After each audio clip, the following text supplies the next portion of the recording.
since 2008. Balbirnie has played 123 times for Ireland and says it's an absolute honour to be appointed. For OTB Sports Radio, I'm Will O'Callaghan. OTB Sports Radio. Friday Night Racing On Off the Ball. brought to you by Horse Racing Ireland. Love every racing moment. Visit hri.ie. All right, you're very welcome along to Friday Night Racing here on Off the Ball, brought to you by Horse Racing Ireland. Love every racing moment. Visit hri.ie or follow the new Twitter account at HRI Racing and the hashtag every racing moment. Our guests this week are Jack and Paddy Kennedy. Lads, you're both very welcome. Thanks for joining us. Thanks for having us. How are you getting on? Good, yeah, not too bad. Are you fitting well? Is your both arms working? Can you? Yeah, getting there now. I should be back in another 10 days or so. So you broke a collarbone. Collarbone, yeah. That was the second time I done it, so they operated on it this time. But all seems to be going well anyway. Yeah. Is that putting a plate in to make sure it doesn't happen again? Yeah. So you've got to get a letter for going through airports now. Yeah. It's that feels good now anyway. So hopefully that'll be the last of the injuries for a while anyway. What happened? How did it happen? Just a fall in Punchestown in a novice chase. Simple enough foul fall, but whatever way I landed on it, it broke again. I had gotten falls since it had broke the first time, and it was fine, but just whatever way I landed on it, it went again in the same spot, so they stuck a plate in it this time. Did you know straight away? I feel oddly familiar and kind of annoyingly so. Yeah, I had a fair idea when it happened that it was gone again, and I went into Nace and got an X-ray, and it was in the same spot again. Right. So yeah. What's the pain level like for that? It's not too bad. It's more uncomfortable more than sore. It wouldn't be excruciating, but you'd have a fair idea that it's gone all right. What would the excruciating pain have been that you've suffered in your life that you would go, no, my collarbone's fine, I can take that? Apart from coming on this show. Hey. I don't know, I suppose the femur is probably, I broke my femur a couple of years ago. That was the sorest one I've had anyway. Right. We're actually grimacing just thinking about it, yeah. Means your foot ends up facing the wrong direction when that happens. Yeah. The fall in Punchestown, how was the ground that day? Was it like, it was nearly summer ground kind of, was it? Nearly, yeah. They were just getting the top off it, was all. So it was fairly good ground. I didn't get any kicking or anything. It was just from the impact on landing that it broke, so yeah. You were fitting well anyway, Paddy? Yeah, touch wood for a change, yeah. It's usually me that's on the sidelines, but I'm after getting a good run of it there lately, so long may continue. Is this an exciting time of year for you guys in National Hunt, where it's just starting and whatever horses you're associated with and whatever horses you know you're going to have for the most of the year, anything is possible for a lot of them? Yeah, it's an exciting time of year. It's rarely Robbie Powers, Jesse's first jockey, so I wouldn't really get, if I won on something, he'd obviously be riding him the next day, but even just horses starting back school and then horses getting ready, the likes of Size and John and them high-profile horses getting ready to run again. It's just exciting to be a part of it. Yeah, because you obviously see them over a long period of time. I guess you have to become attached to them, right? You would. But you just build up an old relationship with them and that, and you just like to see them doing well, so you're hoping everything runs smoothly on the run up to them running. How long are you with Jessica? I think I'm there about 8 years now. Okay, that's like quite a long time. Yeah. So you'd know them all, all their personalities at this stage. Yeah. It's what a yard to be involved in when you think of what she's doing on the flat as well. Yeah, it's unbelievable. She's an amazing woman. Just there's not many people now that could have a CV like hers. From Guineas to Gold Cups, champion hurdles. She had an unbelievable season this year with 2-year-olds. You wouldn't write it. She was well into, she won't like me mention this really, but she was well into pension age, and she actually really started training flat horses, which just shows that. Yeah. You wouldn't call her a veteran trainer, but it's like she was quite late in the game, and now she's training classic winners. Yeah. You'd consider her one of the best in the world, so. And it's funny the dual purpose trainers we have in this country, like Joseph and Jessica in particular, who are proper dual purpose, and Willie them would kind of concentrate horses on the flat when in the good staying handicaps. But the two of them, Joseph liked to to be the only European winner at the Breeders' Cup, and then within a couple of days to very nearly win the Melbourne Cup, and then go to Navan and Naas tomorrow with a host of chances. And Jesse's remarkable as well in that regard. We should be very proud of them. Yeah, definitely. Yeah. How can they do it though? What's the ability to train horses over different disciplines? It's just I couldn't put my finger on it, to be honest with you. It's just properly organising it, and having the mentality to train horses differently, Also just having the eye, I think. Yeah. Like that.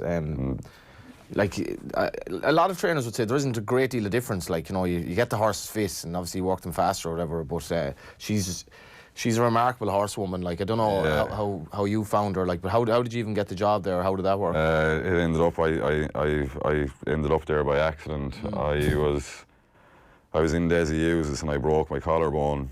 It's kind of early on in the summer. It's the collarbone section of the show. Yeah. And I got back, I was out for whatever it was, 5 or 6 weeks. And Desi was quiet, obviously, because he was solely National Hunt. And he said there was nothing there for another few weeks. And I'd be very good friends with Mark Bolger. He was in Jesse's at the time. And a lot of Jesse's staff take holidays for Galway. They go down there for the week and whatever. And she was looking for someone to fill in for a week. So I said, I'm at nothing else, I'll go in there. And I'm sure that's not exactly what you said now. Like, I'm at nothing, sure, I'll go down and I'll give you a hand. Yeah, but it was kind of, I was available, so I said I'd go in. And I done the week there. And that week was finished, and I said I wouldn't mind, staying here for a bit. So Jesse, like? Yeah, just Jesse and Emma and whoever was in charge. So I had a chat with Desi, and I said that I was thinking of maybe giving Jesse 2 days. So I was doing 2 days then, and then I left Desi's completely, and I was freelancing. And I nearly ended up on the road doing that, so I just went to Jesse's full time then, and I've been there since. How do you mean you nearly ended up on the road? Just riding out, depending on rides and not getting wages and things. And I'd done that for about a year now. Some people were very good to me, but there was no future in it. It's a tough road, like the freelance jockey, if you're not getting freelance anything, but... Oh, geez, it is, yeah, definitely. You're dependent on trainers to give you rides, and so then when you have the likes of Jack or Davy Russell available and owners want them, and you're not even getting rides, it's tough. Yeah, I think, and I could be wrong in this, I think Davy Russell has 2 rides tomorrow, and so it shows that the loyalty that trainers have to jockeys, that Davy Russell only has 2 rides tomorrow, that Davy Russell is one of the best jockeys like of the generation, but trainers are loyal to jockeys, so if you're a freelance, it's hard to... you nearly have to, like Andrew Lynch, I suppose. You have to do more miles than, Michael Schumacher, whatever. Definitely, yeah. It's a tough old slog. It wasn't for me personally. Like I started off with Kevin Prendergast in Desi's, and I'm just used to being in one place, and it suits what I like, yeah. Yeah, that's fair enough. A lot of different people are suited for different things. Are you guys from a horse background?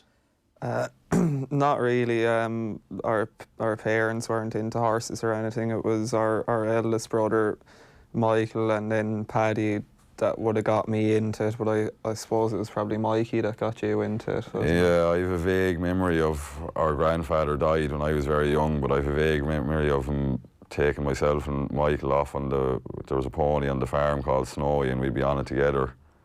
And that was enough to get the bug. Yeah, well, he passed away then, and it was we'd no one to bring us on the pony. And we have the Dingle races, then the flap and the pony race, and we used to go to that every year, and it was I don't know, I think it's something that's in you, just to, latent there until you discover it. Yeah. And you discover it and you're like, okay, this is my thing. Mikey got into it first, and then... How did he get into it? Just at the pony races? Yeah, just going to the pony race and just thought he liked it. Because he's a trainer now, is he? He's a trainer now, yeah. Sounds exactly like Jack. If you ever hear him, you wouldn't know which one is which. But I was only going along with him to do the dirty jobs, like mucking out and watering horse, but then I got the bug for it then as well. And then, sure, as soon as before he could walk, he was on them, because we were after doing a bit of time with them then. So you bought a few ponies at that stage, is that to race them? Yeah. They were around the farm? Yeah. What type of farm is it? It was a sheep farm. Right. Yeah. You need the pony to keep you sane. Yeah. Yeah. But Yeah, I used to really, even when I was in them, I used to ride them, and I kind of got sick of it then. And I said, I want to ride one of these in a race. I'm doing all the riding out, and I was lucky enough. The first ride I had at the flap and won, so I went to race then. So That's the bug. yeah. Dingle is so remote as well that it's not like to train from there. Like your brother's in Inishannon, I think. Yeah, he's in Shannon now. Yeah. To train from Dingle would be like financial suicide, really, because it's just to get to your most local track would be Tralee, which is gone. Yeah, so Killarney now on the stall. And even that's not that close. No, it's a good an hour plus to get there. Yeah. So if you had a runner in down Patrick, now I'm just trying to I'd actually put it in the map how long that would take, but it's not conducive to training horses. Be 7 hours. Yeah. But like it's still you do get the feeling you're down there how big the Dingle Derby is in the pony race. Oh, it's massive down there. Yeah, it's just big. It's a big weekend for the town itself, and it's kind of from that really you could say we got the bug for racing as such. Yeah. So we still go if we can. Did your brother go to race as well, or like so? How did he just decide to start training? How did that happen? That's a proper serious step, right? Yeah, well, I think it was kind of always something he wanted to do. He used to train the flappers, and Paddy used to ride them, and then kind of got out of it for a while until I came along and he started training a few for me then as well. Just when he thought he was out, yeah, back in. But there is a very famous video of Jack at was it a TG Carr documentary? Oh yeah. Yeah, giddy up. Yeah. If we could find that, it'd be amazing. Yeah. But you actually haven't changed that much either. No. Yeah, we play that at home every Christmas. Amazing, yeah. So is that the video of the race that you win, or? Jack didn't win on that occasion. Although he gave a good appraisal before the race of the horse's chance when he basically said, she's tiny and the rest of them are much bigger, I've no chance. A good judge, turns out. But do you remember that day actually? I do. Yeah. What age are you? 9. 9. Yeah. It's brilliant. 9 or 10, I think I was. Yeah. Didn't realise the star that might be born, but it's just the innocence of the young jockeys at the time, and it's really like old Ireland almost, like just young lads riding out ponies and by in a coastal town. Yeah. What are your memories of Dingle like? Is the Derby and all that? Because it is like must be unbelievable crack. Yeah, but just like I've been going there since I can remember, and the jockeys that have rode there, that have started pony racing and went on to become. Who do you remember? Top class. Like I remember Nina. I actually remember they used to have a hurdle race there, and I remember Rory Cleary, would you believe, and his twin brother riding the hurdle race there, and sure they must have been only 4 stone, like. But there's just little things like that to stand out in your head, What an education for jockeys, though, do you know? Yeah, Jack, you know more, but I didn't do it that much now. I used to go all right, but I didn't ride it that much. But you were a hardened flapping man, weren't you? Yeah, well, I started doing it when I was 9 and up until I was 15. So I was all around the country, but it's an unbelievable grounding for. So you're all around the country at 9, 10, kind of. Yeah, only for my parents. I couldn't have done it. Obviously, they brought me around every weekend and. Your own ponies, is that how it works? Yeah, well, I started off with my own pony and then kind of started riding for other people, and ended up then that we had 8 or 9 horses at home ourselves. We didn't own them all, but we were training them for people, and I was kind of tied up with them. If I could ride for someone else, then if I was available, I would. I used to ride a lot for the Finnertys as well, from Roscommon, and Jerry Daly from Cork. If I could ride for them, I would. But I was kind of tied up with our own horses that's not your average childhood. Like I have a retained owner at the age of 12. Exactly. Yeah. So you must have been good at that stage, yeah. I was winning. riding good horses as well, though. But when do you notice though that you're getting, because like you're so, in terms of your physical development and your mental development, you're so there must have been an awful difference from 9 to 15. Do you know what I mean? Yeah, there was. I suppose, I obviously started off on the smaller ponies and worked my way up to the horses, then up to the open horse race. I probably started riding in them when I was 12 maybe, and obviously I was grown, and I suppose the little bit taller and stuff I was probably able to tidy myself up a lot more. I kind of fitted horses. I don't know, it sounds funny, but I fitted on a horse better when I grew a bit. And like the flapping is very good for people starting out. Like, you go and have your first ride on the track, then you'd like to think that you don't really look out of place. Like, well, his first ride at the track was in the Tipperary Cup on a horse called Tagliatelle. But I always remember that you probably just turned 16, or not long turned 16. Yeah. But what I remember about it was that he was 6-4 favourite on a jockey who'd never ridden before, but his reputation was so good from the pony circuit. And I remember just looking at him and thinking, like, this was a duck to water, but it wasn't, because he'd already been in the water many times. Yeah, 10,000 hours were done. Yeah. Yeah. You know, but I think another thing worth mentioning is Daniel MacDonald's piece with Jack Byrne recently, where he spoke about his parents, and when we had Rhys McClenaghan, the gymnast, in, who spoke about how when he was so young his parents had to do so much for him to make him realise his dream. Like, the parents to bring a young lad all over the country, I don't think that should be noticed. I think when I was a kid and playing football, or you know, trying to play football, I used to always feel a bit sorry for the kids whose parents just didn't really seem to take any interest, and these could be really good players, and I think their parents should never be forgotten in time. Oh, no. The story of you guys, like What our mother and father done for Jack was, geez, they covered something. There was a weekend, you went to Cork, Donegal and Galway or something all in the one weekend. Yeah, it was a bank holiday weekend. I think we were in Ballantrae in Donegal on the Saturday, Dunmanway in Cork on the Sunday, and actually that's one for the A Road Watch now. Ballantrae to Dunmanway. Ballyconneely in Connemara somewhere, I think it was, on the Monday. Any winners? But I can't remember. I probably had a few. A great weekend though. Yeah.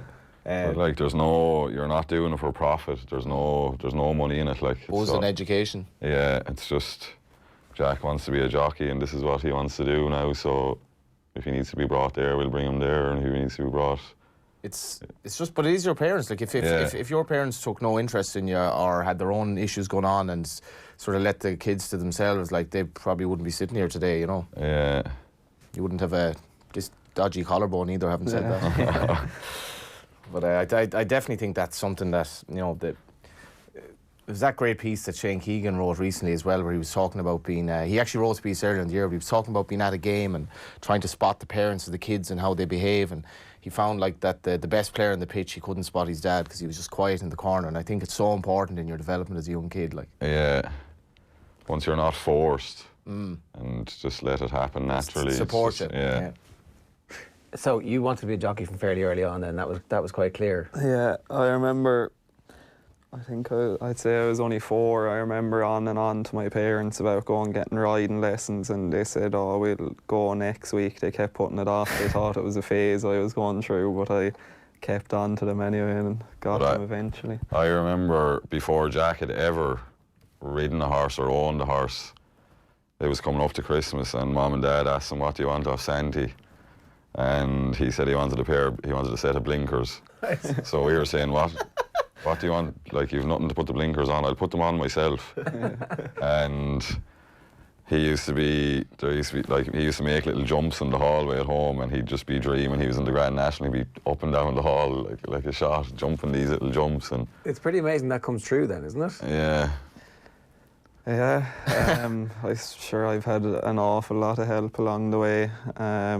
Even like when I was riding at the Flap, and whenever Paddy could get a chance to come on a Sunday and go through all my rides with me, what I done right and what I done wrong, and where I needed to tidy constant feedback up. loop from people you trusted to kind of say that was good, you need to do a bit more of that. Yeah, and even Michael as well. He was probably a little bit harder on me than Paddy was, but I knew you were fonder of Paddy for some reason.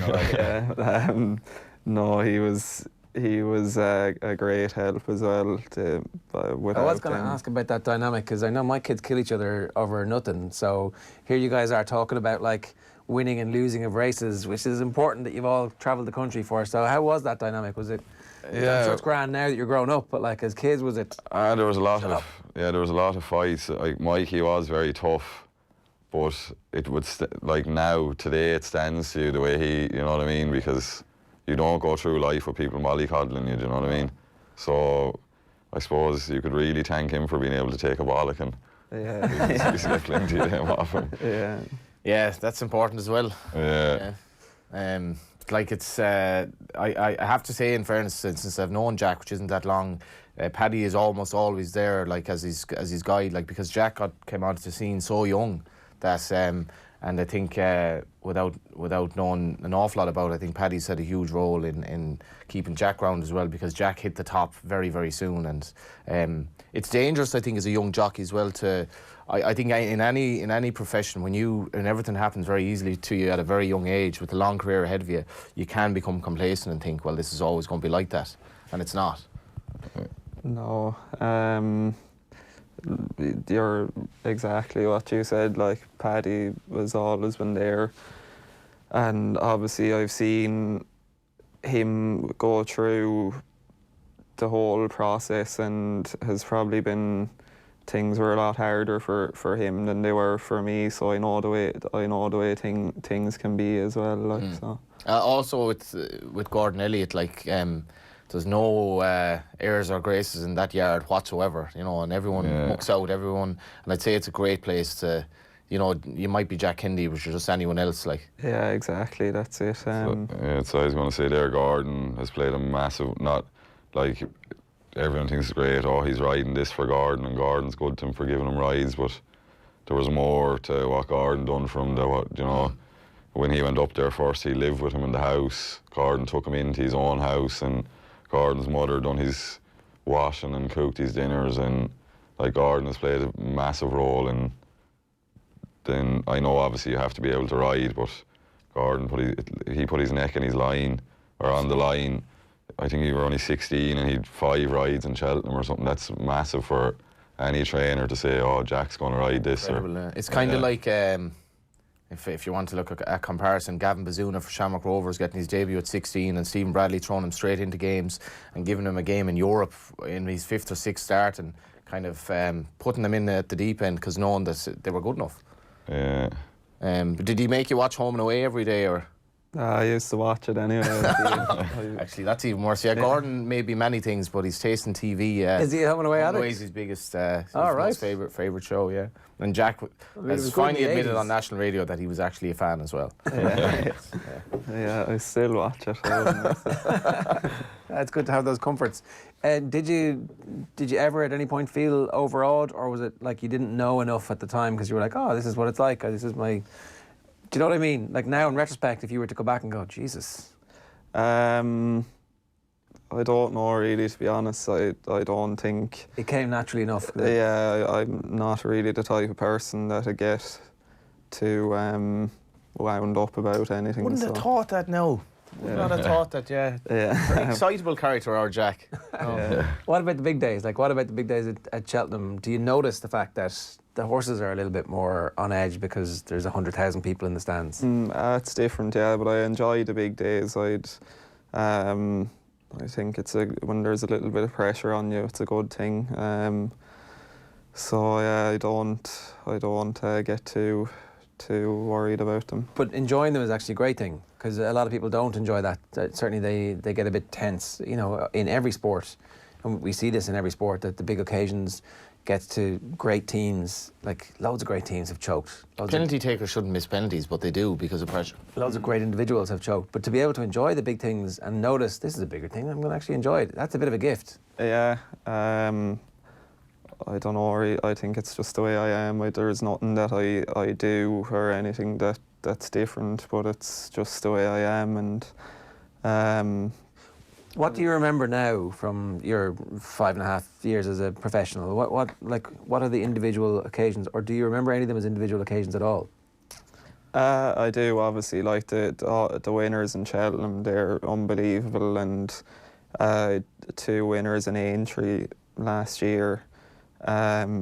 Like the winners on them big days, you'd obviously get a different sort of a buzz off them. And Do you remember the whole race and the build up to those races? And you're like, is it that kind of type of memory you have, or is it just I felt good after that day's racing? no, the build up as well. I suppose my first winner in Cheltenham was Lebeek, and there was no pressure at all. It was a case of, sure, if he jumps off, he'll have a chance. Lebeek is the horse that wouldn't start. Yeah. He, like, so famous. You could actually write a book on Lebeek. Yeah. What a character.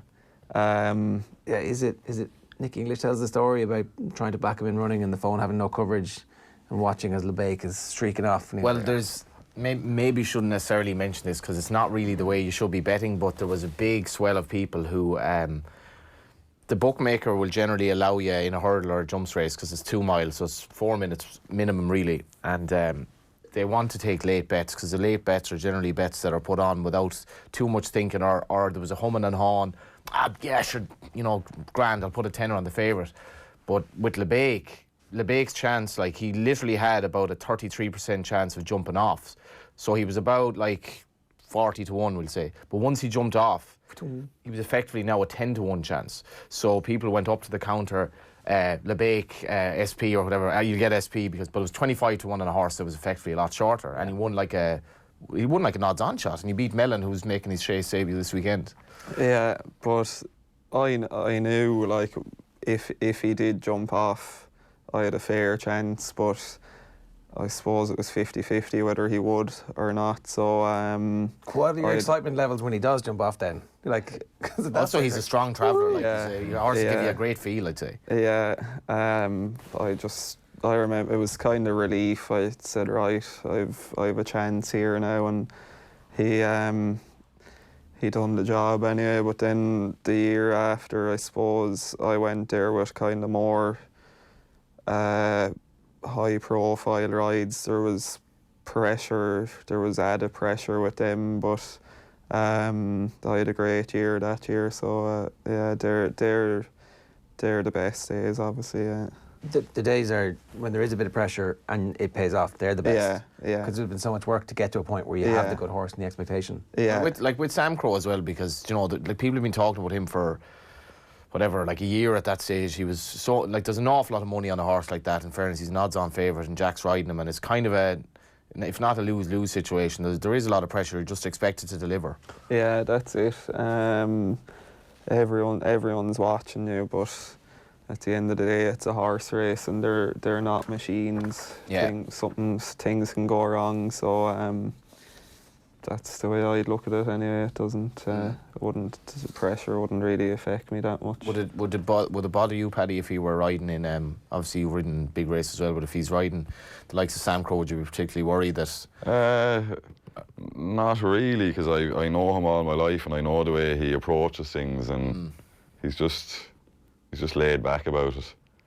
Like, I know you can be too laid back, but I think on the big occasion it just brings him to the level he's supposed to be at all the time, do you know what I mean? But no, I know he knows what he's doing, and the majority of the time with them top class jockeys, it's not their fault. As Jack said, it's a horse race. They're not machine, do you know what I mean? Yeah. And the other thing is, like, you've got loads of improving to do. I don't know if you believe this now, because you're probably like, well, no, experience is overrated. But history would teach us that, like, very few people peak at your age. They continue to get better.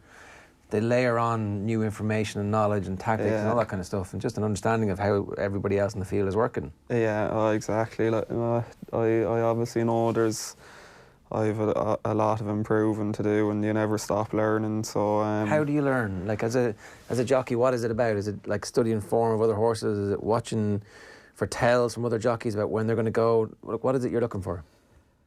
Everything. You can improve on everything. You can never stop improving. So obviously I'm only riding probably four years, so there's a lot of things that I can brush up on and get better. Like mentality, physical, diet, all that kind of stuff. Are you injured? Well, that's probably if I can do that, that'd be great. But does it get into your head at all, Jack? That because if you start if you ever, obviously if you lose your bottle, you're gone. But does it ever get into your head mentally that I just can't get injured again? This can't happen, because it must be all, especially last weekend where Gordon had 7 winners, I think, at Down Royal, missing out on proper horses this weekend as well. So it is frustrating, obviously. Yeah, it is. Obviously, you don't want to be getting injured, but it's part of the game. It comes with it. So I suppose if you're going out worrying about getting injured, it's probably... That's not good. Yeah, it's not really. You should be thinking about giving up, I'd say. So, yeah, it doesn't. I wouldn't really be thinking about that. Once you're back fit and well, you kind of forget about it. So, yeah, it wouldn't be something that'd go through my head at all. Yeah. What about weight? Is that an issue at all? Is diet something you have to be careful over? No, I'm fairly lucky. I'd be 10 stone, so that I'd be happy enough at that weight. Probably still have a little bit of growing or filling out to do, so I probably would want to be watching it a little bit until I get a bit older. But and are you into that science of exercise and physiology and food, or are you just eating what you want? And I wouldn't be very strict on what I eat, but you have a couple of years to worry about that. Yeah. So I kind of just taking it as it comes. Tom Malone, our colleague here, has done a piece on 5 to watch from Gordon Elliott's yard. It's up on the offtheball.com website. He's got a possible dark horse, which his first line says this might not actually be that much of a dark horse, because it's Abracadabras. Runs at the weekend? Yeah. How good a horse is this? Is this somebody we should be watching all year? I think so. He was very impressive in Gorn. Probably could do with brushing up on his jumping a little bit. You rode him that day, did you? Yeah. The exact line is he jumped a bit novice with Jack first time out at Gorn. Very, very sloppy early on the race. Yeah, but I suppose you can forgive him for that. It was his first run over hurdles, so there should be plenty of improvement. It's a cracking race on Sunday, actually. Yeah, I don't know it's hard to know what sort of a level he'll end up at. There's definitely plenty to come from him anyway. But there's probably his jumping will have to improve. But he's a very nice horse, yeah. Just listing off the horses that are there. It's Sam Crow, Envoy Alain, Apple Jade, Care Sublime, Battle Over Diane. It's not a bad roster of horses. Malone Road. Yeah. So on and so forth. Yeah. What's your season looking like? What are your aims for the year? Just stay sound and ride as many winners as I can. I'd never ride too many winners anyway, but just keep the bills paid is the aim. Yeah. Because you're obviously so into horses that you've started to buy, and you've got a farm going, is that right? Yeah, we bought 50 acres in Kildangan. It's about a year and a half ago now, is it? And the two of you? Yeah, so we set up a breaking and pre-training business out of it, and touch wood, things are going very well at the minute. 50 acres in Kildangan? Yeah. Not going too bad, lads. Oh, no. Yeah. Nice part of the world. Yeah, it's nice out there, yeah. So it's a work in progress at the minute, but hopefully when we get a finish in that, it'll be all...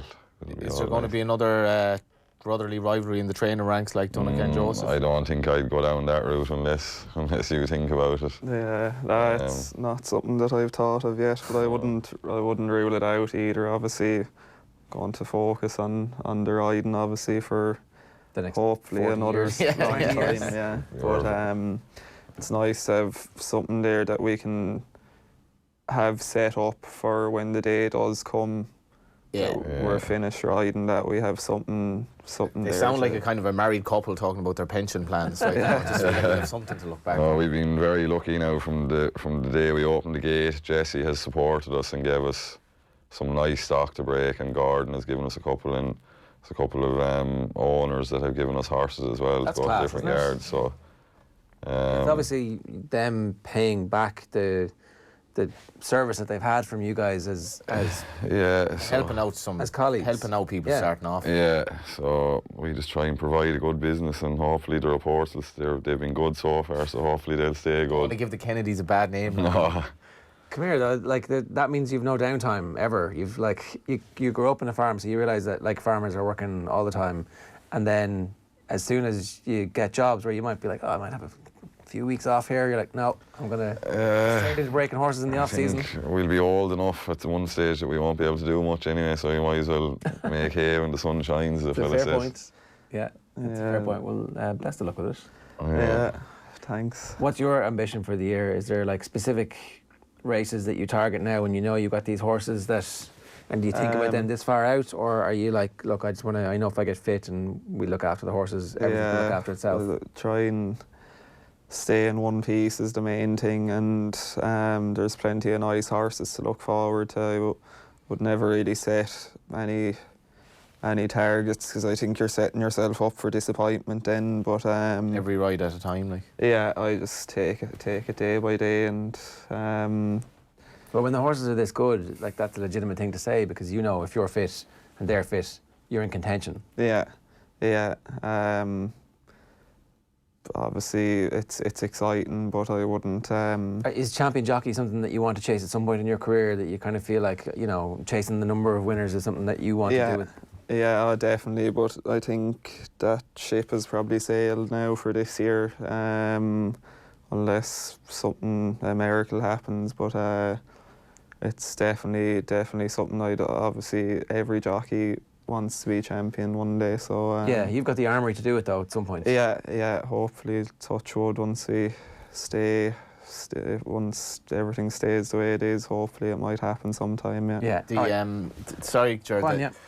Obviously the jockey situation with Jig and Sound has been given a bit of air, like, because Davy Russell isn't maybe riding as much as he did, but I think the byproduct of that, which hasn't been mentioned, is Keith Donoghue, and the links that we had, obviously Donegal Ryan talking about his weight, but the link, like Keith Donoghue is riding, like Sam Crow, he's riding in Viala now, he's riding him at home, but he's riding these very, very good horses. And like, I do remember when Keith had a winner at Cheltenham, his first winner at Cheltenham, how he had to run about 50 miles a week just to keep his weight down, and he wasn't riding very good horses at the track necessarily. And I think it does deserve a mention how, not only that, but what a good horseman he is. Yeah, he's unbelievable, and he's a great help to me as well in Gordon's. He does all the schooling in there with the horses and stuff. So I'm able to go to him about certain horses that he's schooled or whatever, and he'll tell you about them. And he does a great job schooling them, as well as everyone knows. He's an unbelievable horseman. So when he's after schooling one, they're usually very good. Is there an appreciation in the yard about how special Malone Road and Invoyallen could be? There is. They're very exciting. Hopefully, once they stay sound, they'll prove how good they are. Yeah. I'd say you try not to get too excited until they've actually done stuff, because you know how fickle the game is. Yeah, that's it. Well, it was strange that they were both Cheveley Park horses, like to go over jumps, but Malone Road, the first day I saw him in Down Royal, I couldn't believe he was a point-to-point horse, because they went about 3 miles an hour for most of the race, and then he just produced this burst of speed. And then Invoyallen came along and wasn't necessarily initially as impressive, but what he did over hurdles the other day, I thought, his jump at the second last, absolutely breathtaking stuff. And hopefully you'll be riding them in due course. Yeah, well, I'd say I'd love to get a go on him, but he's Davy Russell's ride, I'd say. But even just to be associated with horses like that in Gordon's is unbelievable. They're very exciting. What you make of Sam Crow? He was very good. Yeah, he jumped great. Looked to be back to himself. I know he probably didn't beat a whole lot, but he couldn't have done any more. So I was very happy with him. Yeah. Lads, stay with us. We've got to take a quick break. Friday Night Racing is brought to you by Horse Racing Ireland. We'll get to the tips and trying to break a 9-week-long famine to try and kill that, Johnny. Go to the ads, isn't it? Go to the ads, he's saying. We've got to follow his order. Take a quick break back after these. Friday Night Racing. On Off the Ball. Brought to you by Horse Racing Ireland. Love every racing moment. Visit hri.ie. All right, you're very welcome back to Friday Night Racing here, brought to you by Horse Racing Ireland. Love every racing moment. Visit hri.ie. We have the Kennedy brothers in with us today to try and maybe help, bring some good luck for Johnny, who's 9 successive weeks he's tipped a loser on. I wasn't in all 9 weeks, so that's 8 of the 9 actually weeks he's factually been in, inaccurate. but it's At been- least one of those weeks I wasn't here. It's been 10 weeks since a winner has been tipped on the show by you, Johnny. That's pretty bad. But you do, as Paddy and Jack will tell you, you go through lean spells in life. You're on a lean spell, all right. As the gambler once said at the Dogs, I've had 25 losers in a row. What's a 26? What difference is it going to make at this stage? So anyway, this is the tip for the weekend. Yeah, so a different week with the same result as Johnny's selection. Perfect Trapattino was unplaced at Naas. Fourth, one place off being placed. Last But weekend. well backed, but not good enough. The Toad Irish Inter Jockeys Fund continues to remain at €7,549. The losing You're streak, not looking at the positive, Ger. losing streak now stands at 9 weeks. Surely it can't hit double digits, somebody wrote. So, in the quest for it not to hit double digits, the nap is rocked a bone in the 140 at Naas tomorrow. Did a bit of work for the race for both this weekend. I think there are at least 3 races where JP McManus has 4 or 5 runners. Right. So for a punter, How do you know which one to pick? it's very hard. I'd be fairly confident that Rock the Bone is the one. John Kiley, who I would love to get on the show at some stage, one of the genuine geniuses of the game, trains this horse, who now looks very well handicapped. Okay, what kind of price?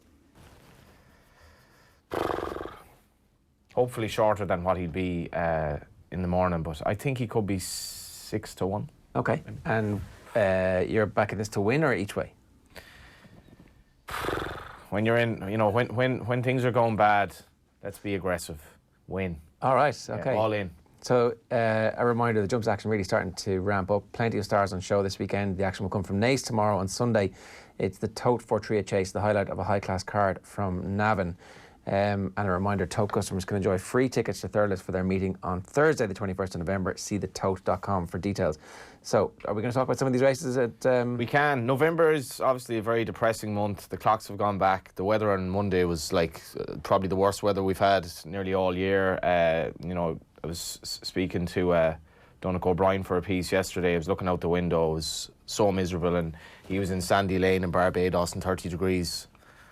Enjoyed that, Donnacha. But anyway, to make a long story short, this weekend's racing and the weather today will put you in far better form, and it's cracking racing. Sunday's going to be good weather, apparently. Tomorrow's bad, Sunday's good. The only thing missing at Navan is the boy Jack Kennedy, who could have a good book of mounts, but in his absence, Abracadabras will be ridden by Robbie Power, who's getting some nice opportunities as well,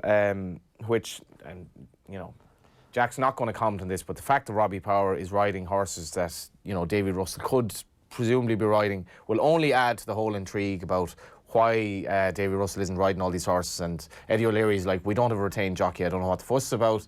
But Richie Forrestal had an article in the Race Post about it yesterday. So it is definitely one of the talking points of... Anyway, Robbie's riding. I like latest exhibition in that race. 12:35. The 105, Apple's Jade. No Jack Kennedy. 9 to 4 on, it looks like at this point. What's Maybe going to even happen, more. Jack? You're better off telling them than me. Yeah, I'd much rather be on her back than watching her anyway, that's for sure. She's won the race last few years running, so she'll probably take all the beating again. A race that Solarina used to run in back in the day. If I have the stats here, she won it twice in a row. Lissa Pueri, brilliant mare, won it. Limestone Lad won it.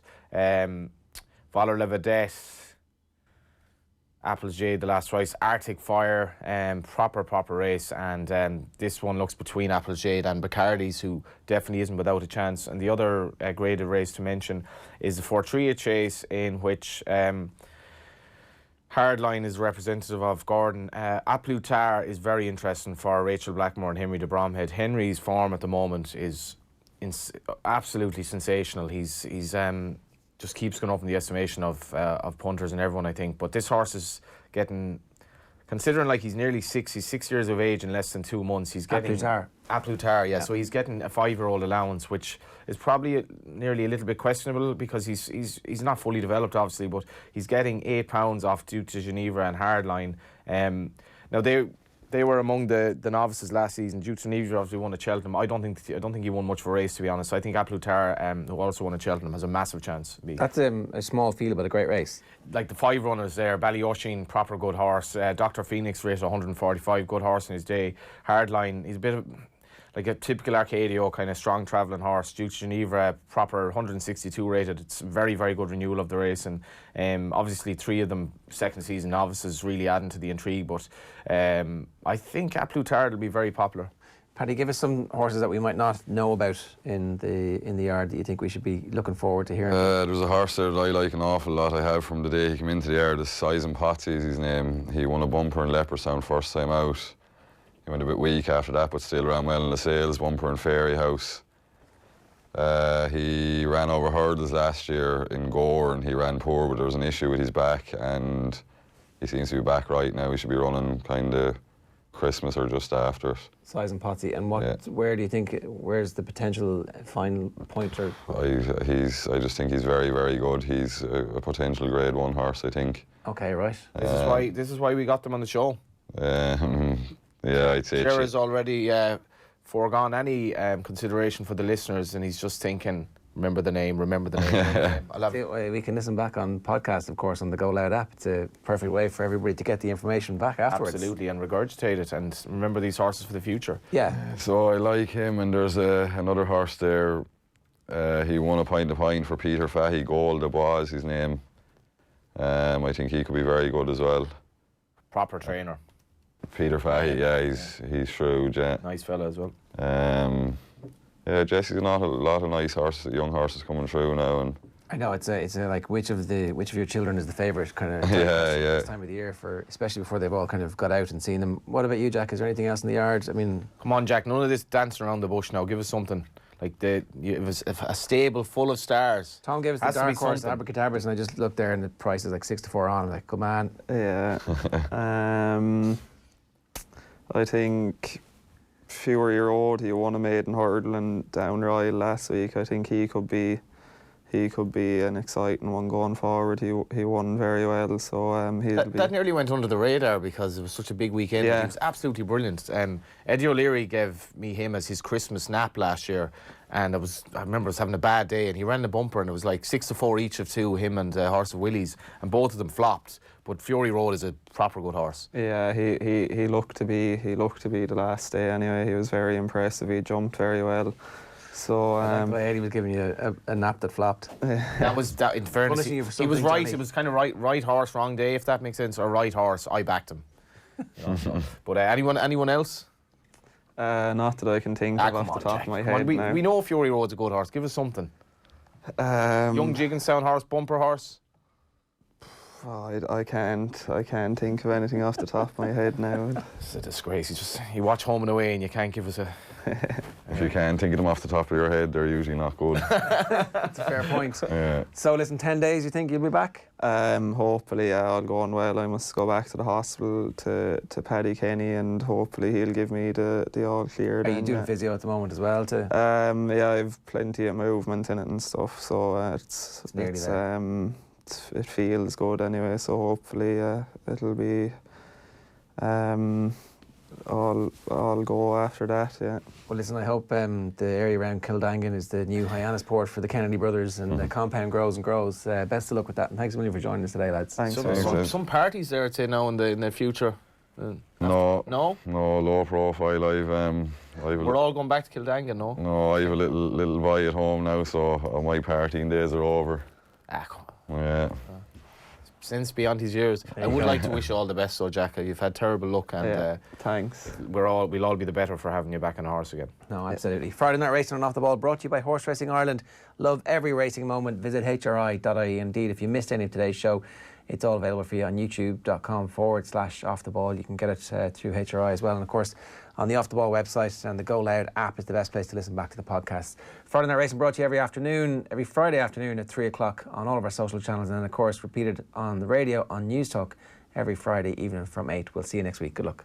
Friday Night Racing. On Off the Ball. Brought to you by Horse Racing Ireland. Love every racing moment. Visit hri.ie.